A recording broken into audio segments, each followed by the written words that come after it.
Naquele tempo, disse Jesus a seus discípulos: se o teu irmão pecar contra ti, vai corrigi-lo, mas, em particular, a sós contigo. Se ele te ouvir, tu ganhaste o teu irmão. Se ele não te ouvir, toma contigo mais uma ou duas pessoas, para que toda a questão seja decidida sob a palavra de 2 ou 3 testemunhas. Se ele não vos der ouvido, dize-o à igreja. Se nem mesmo a igreja ele ouvir, seja tratado como se fosse um pagão ou um pecador público. Em verdade vos digo, tudo o que ligardes na terra será ligado no céu, e tudo o que desligares na terra será desligado no céu. De novo, eu vos digo, se 2 de vós estiverem de acordo na terra sobre qualquer coisa que quiserem pedir, isso lhes será concedido por meu Pai que está nos céus. Pois, onde 2 ou 3 estiverem reunidos em meu nome, eu estou aí, no meio deles. Queridos irmãos e irmãs, as palavras que nós escutamos da Sagrada Escritura, nesse mês de setembro, mês da Bíblia, tem como pano de fundo a nossa condição de cristãos, ou seja, de pessoas mergulhadas na comunhão divina.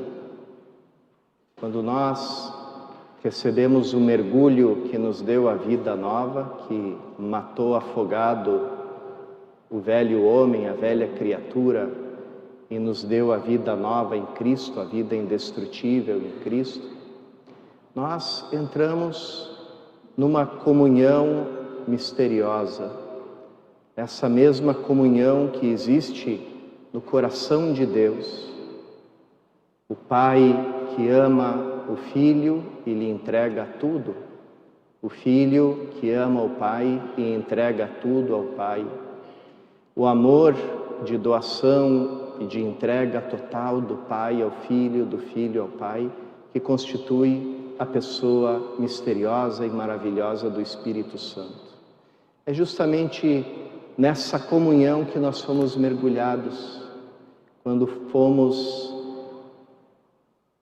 morremos afogados no dia do nosso batismo.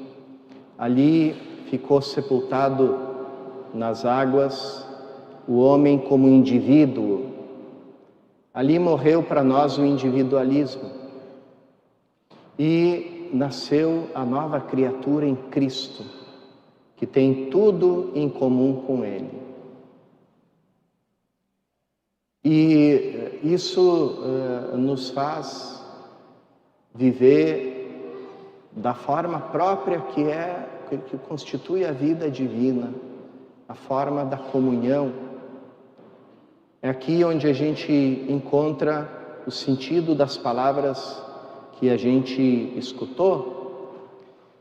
De fato, se a gente viver segundo a nossa cultura do indivíduo, o que o outro faz ou deixa de fazer é problema dele, desde que ele não nos prejudique, desde que ele não se atravesse no nosso caminho, a gente não dá nenhuma atenção para ele. Ele que viva a vida dele e eu vivo a minha. Essa é a ideia, é o pensamento do indivíduo. Mas quem foi mergulhado na comunhão não tem mais essa lógica do indivíduo, onde aqui termina um e começa outro, porque Cristo vive em mim e eu vivo nele, porque eu sou um membro vivo do corpo de Cristo, que é a sua igreja, da qual Cristo é cabeça. E, portanto, nós somos membros uns dos outros. Essa realidade da comunhão, ela se manifesta de modo máximo na Eucaristia. O Catecismo da Igreja Católica nos lembra as palavras de Santo Agostinho: quando recebemos a Eucaristia, recebemos o Christus totus, né? O Cristo total, ou seja, cabeça e membros. Então, quando o sacerdote te apresenta a hóstia e te diz o corpo de Cristo, ali está o corpo total de Cristo, cabeça e membros, ou seja, toda a igreja. Então, no momento em que você diz amém, você diz amém para se unir a Cristo e se unir a toda a igreja. Quando nós recebemos Cristo na Eucaristia, comungamos Cristo e nos comungamos uns aos outros, porque a Eucaristia fez de nós um só corpo e um só espírito, e fez de nós um sacrifício de louvor a Deus, em Cristo, unidos em Cristo. Por isso que a gente diz aquele grande amém no final da oração eucarística, quando o sacerdote e nós, pela boca dele, dizemos por Cristo, com Cristo e em Cristo. Essa é a nossa vida. E é por isso, irmãos e irmãs, que aquilo que o nosso irmão faz ou deixa de fazer não é indiferente para nós. E aquilo que a gente faz ou deixa de fazer não é indiferente para os nossos irmãos. Mesmo a ação mais escondida tem uma consequência sobre todo o corpo da igreja, porque nós vivemos em comunhão. A ferida de um membro é a ferida de todo o corpo. E, ao mesmo tempo, a santidade de um membro aumenta a santidade do corpo inteiro. Como dizia aquela maravilhosa esposa e mãe chamada Elizabeth Lézé, né, que morreu com fama de santidade, e tinha essa frase que ficou gravada: a alma que se eleva, eleva o mundo inteiro. Então, nada é indiferente, e assim a primeira comunidade cristã entendia de forma muito clara. Pensem, por exemplo, como era o regime, a disciplina do sacramento da reconciliação, o sacramento da confissão, que era chamado a segunda tábua de salvação, né, depois do batismo, ou a irmãzinha menor do batismo. A pessoa não confessava os pecados dela em público, claro, mas se assumia diante da comunidade como penitente, como alguém que estava em processo de cura, de reconciliação com Deus. E aquele estado do penitente podia durar até alguns anos. Existia na igreja, na assembleia da igreja, né, um lugar especial para o penitente.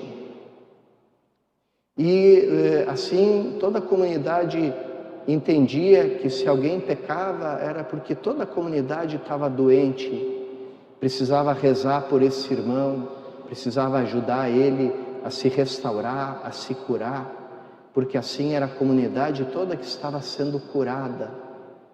Até que ele, depois de atravessar o processo de cura, de penitência, recebia a imposição das mãos do bispo, do sacerdote, e era reintegrado plenamente à comunidade, porque é isso, os primeiros cristãos entendiam e levavam muito a sério essa verdade. Nós não estamos isolados, o outro não é indiferente para mim. Como, irmãos e irmãs, a gente se deixou impregnar pela nossa cultura individualista, vamos na igreja como pessoas anônimas. Vou com a minha família, não conheço ninguém, não cumprimento ninguém, não faço comunidade com ninguém, venho como um cliente, né? Às vezes é dito, né? As pessoas vêm na igreja como vão no cinema, cada um vai sozinha ou com seu grupo, e do jeito que entrou, do mesmo jeito sai, né? Sem entender, sem viver de forma visível essa comunhão que é tão verdadeira entre nós. E o Evangelho de hoje nos fala de tudo isso, nos fala dessa realidade de como deve acontecer o processo de cura dentro de uma comunidade. Jesus diz: se teu irmão pecar, vai, conversa com ele a sós. Isso já indica que esse outro não é um estranho para mim, é meu irmão, porque temos o mesmo Pai, porque fazemos parte do mesmo corpo. Se ele não escutar, eu junto algumas testemunhas. Se ele não escutar esse pequeno grupo, a gente leva o problema para a igreja, para a assembleia, para aquela comunidade. E se ele não escutar, aí Jesus diz: seja tratado como um publicano ou um pagão. E aqui o nosso coração duro poderia dizer: ah, que bom, então a partir daí já posso ser indiferente ao outro, né? Não, pelo contrário. Como é que Jesus tratava os pagãos? Como é que aparece Jesus se relacionando com os pagãos nos evangelhos? Como é que Jesus se comportava com os publicanos? E lembrem que quem escreveu esse texto que a gente escutou do Evangelho foi São Mateus, portanto, um publicano, um pecador público que Jesus um dia olhou com amor e chamou. O que quer dizer isso para nós? Que depois de ele não escutar ninguém, de ele não escutar a nossa correção fraterna, que a gente trate ele como um pagão ou como um publicano, quer dizer, a partir dali, você ama ele do jeito que ele é. Não fica mais cobrando. Ficou muito clara a tua posição, ficou muito claro aquilo que você pensa, ficou muito claro aquilo que a igreja ensina. Então, a partir dali, não cabe mais o chamar, o tentar convencer. Ali só resta aquele amor desnudado, aquele amor puro e simples, que não recebe nada em troca, aquele amor que Cristo teve por nós na cruz, porque Ele nos amou e deu a sua vida por nós quando nós ainda éramos inimigos, quando ainda nós éramos pecadores. E é esse amor de oferta, de doação ao outro que a gente oferece quando nada mais resta fazer. Quantas famílias feridas, quantos pais desconcertados vêm falar comigo sobre os filhos que não escutam, que tomaram outras opções na vida que eles não podem aceitar. E me perguntam, já falei, já disse, já tentei convencer, não me escutou, o que eu faço? E a resposta é muito simples, porque é a resposta para tudo aquilo que um cristão pergunta, quando pergunta o que fazer. A resposta é: ama essa pessoa, ama esse filho, ama essa filha, ama esse irmão. E é disso que se trata aqui, quando Jesus nos fala.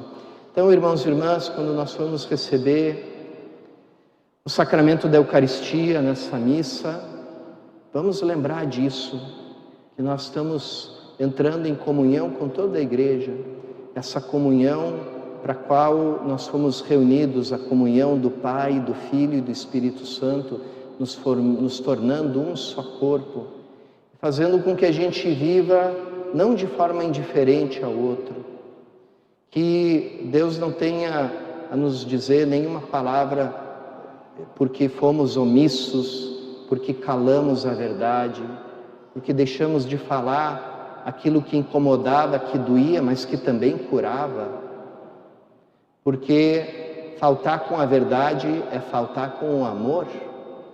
Um amor sem verdade é caricatura de amor. E também a verdade sem amor também é uma caricatura de verdade, porque a verdade mais profunda é que o nosso irmão é amado, é amada por Deus.